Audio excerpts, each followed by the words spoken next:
the ball, throwing play action. They've done a great job, and they got some great pieces over there that make it really difficult on you. And then on our side, we made some progress there. I thought the 4 drives in the first half, aside from the first drive, the 3 and out, we were making some progress there. They had the pick 6, obviously, that killed some momentum there. We're down 21-3 and trying to make it down 21-10. And Marcus Peters does a great job. He's made a lot of money in this league doing stuff like that. He jumped a route and had a pick, and it was a great play by them, taking advantage. And then I thought our guys rebounded great. The next drive went down, scored a touchdown. We're down 28-10 at the half, and have a chance to come out the second half and get some momentum there. We went for it on 4th down, and didn't get it. And that was kind of the nature of this game. We didn't want to concede anything as the second half got going, and so there were some times you could kick some field goals and take the points, but I wanted us to continue to have an aggressive mindset and go for it on some 4th downs when normally you probably wouldn't. You're putting your defense in some bad spots if you don't get them, but just felt like it was important to send that message to our guys that we're not conceding anything. This is a divisional game. It's a really good team. They're going to go on to have a heck of a year, but we wanted to give ourselves every opportunity to try to get back in that game and give ourselves a chance to win. So, again, frustrating.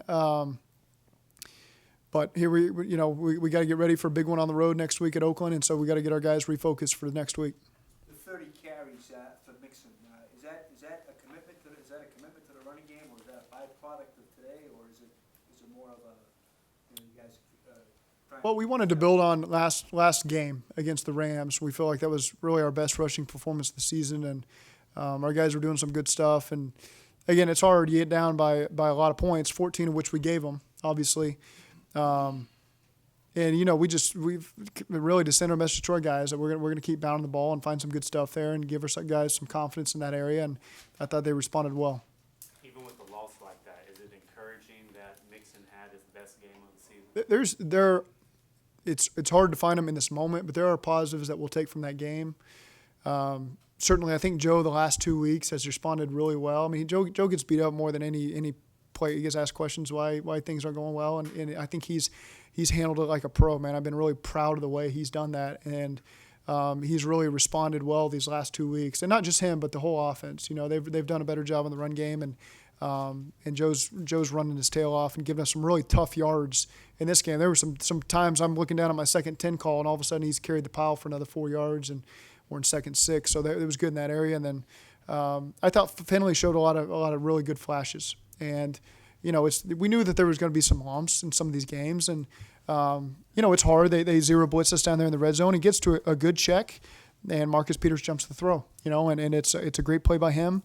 He might have left it inside a little bit, but he did the things we asked him to do. He got us out of a bad play, was trying to get us to a better play, and Baltimore won that snap, and that was tough. And then obviously we had the sack fumble in the pocket that went for 6 the other way too. And those are just things he's going to have to learn from. But at the same time, he extended a lot of plays, made some plays. Thought the guys responded well to him, and there's a lot to be encouraged by his performance there.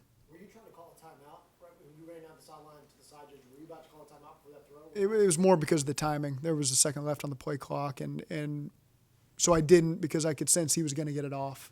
So it was less to do with what he was checking to and more to do with I was just making sure we weren't going to take a delay. That pick 6 was more of a poor throw as opposed to a poor decision. And a combination of a veteran DB who's got a history of jumping plays, and that's one you'd like to take back. I wish maybe he would have called the timeout a second before, and but again, he's going to learn from stuff like that. It's not all going to be easy, and I coached with Marcus Peters last year, and he does a great job. I've seen a lot of quarterbacks fall into that trap against him, and that's the second time I've seen him do it in 3 games, as a matter of fact, with the Ravens. So Russell Wilson did it as well. So it's tough. We just got to learn from it. Bobby Hart was one of the only starters that was out late in the game. Was that injury related, or was that a switch? I'm not sure. He was. I didn't get a report from the trainer there at the very end, and so there were some substitutions we were talking about just to get some guys in the game late in the game. So I'll check with them afterwards. At 4th down, when you went for it in the third quarter, the punt team ran out, and Yeah. then the offense went back out. Did you decide that late, or how did that? Yeah, it was poor communication on my part to Darren, to be quite honest with you. So, again, not really anticipating us going for it in our own territory, but, again, felt like we needed to try to get ourselves some momentum in that situation, and so made the decision really a tick later and then had to use a timeout. So that one falls on me, but just felt like that was something we had to do to try to give ourselves some juice and get back in the football game. Did you feel like your defense was fully engaged today?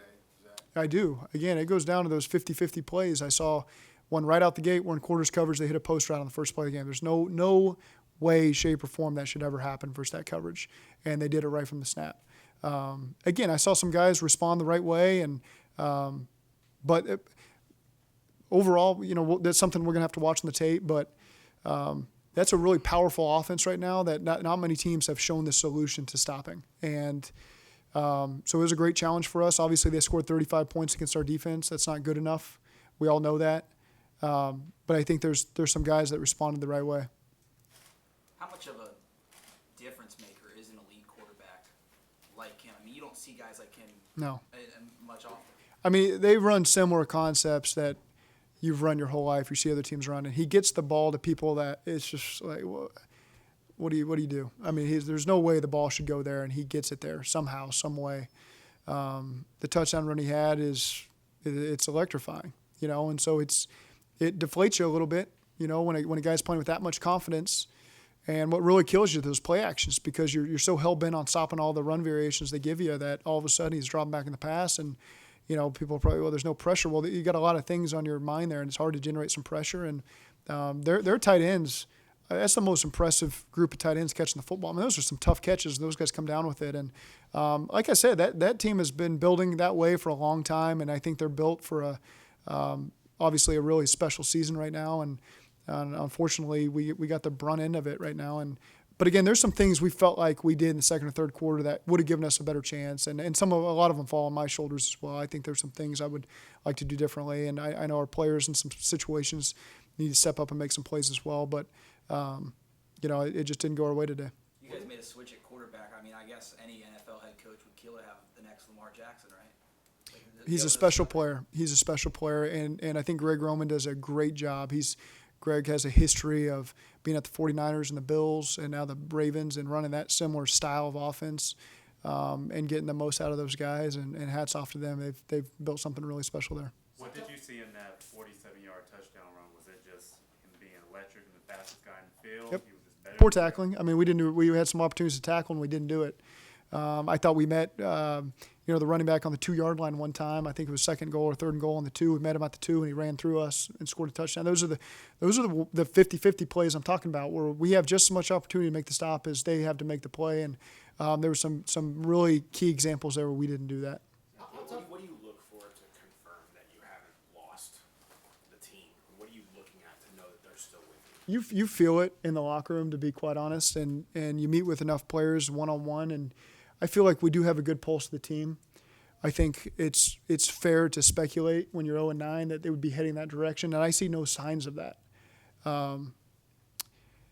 So it's, again, I think that we see in these games that we're shooting ourselves in the foot, not giving ourselves the best opportunities, but we still have a bunch of players and coaches that believe in what we're doing and that it's going to come at some point.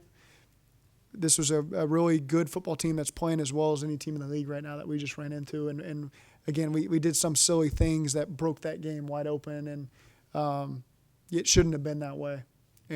But that's football, and we just got to put it behind us and make the corrections and be ready to respond next week at Oakland. Do you feel like they're still with you, though? Absolutely. Given the state of the offensive line and the fact that you don't have AJ and John, how difficult is it going to be to evaluate Finley over these next few games? It's what options do we got? It's we're going out there. Those guys are competing. They're trying to do it the right way. A lot of them are out there making plays, and I think Finley did a great job extending some plays and giving guys some opportunities, and they fed off of that. And so we're not going to sit here and make excuses for anything. We got to find ways to win. That's a lot of teams have injuries in this league, and so we just have to find a way to buckle up and go get a win. What would you most like to see out of Finley over these next few Well, don't make the same mistakes twice. There's going to be some things, especially when a game like that gets out of hand, where the defense is really smelling blood in the water, and they're playing. They're not playing with a lot of fear because they feel like they got the upper hand. You're having to throw the ball and things like that. And so, they did a good job there on that sack, really buckling down and covering our receivers pretty tightly and get some pressure on him. But again, just not making the same mistake twice. He's going to make some mistakes, learn from them, and just rebound and continue to make improvement the next week. But I liked his focus this week. I mean, he was as dialed in and prepared as you could ask a young quarterback to be, who really hasn't gotten reps for the last 8 weeks. He runs scout team. He doesn't really run our plays. He's had to manufacture the reps of the things that we do, just like any backup quarterback would in this league. So really proud of the way that he approached that, and thought that he did some good things against a really good defense in his first game, and we just have to continue to build off that. You're 0-9. At what point, or is there a point where you and the front office focus on rebuilding for next year? Is there a point that you get to where you guys just turn the page to next year? No, we need some momentum, and that starts with a win, and then another win, and so we're just searching for that first one. And it's frustrating when you don't get it, and you feel like you're prepared going into the game, and then you end the game, and you know it didn't go the way you wanted to. But we're still searching for the momentum, and that's the most important thing, is just going all in on this week against Oakland, finding a way to win, and then build off of that and try to get the next one. And so that's where we're at right now. Thank you all.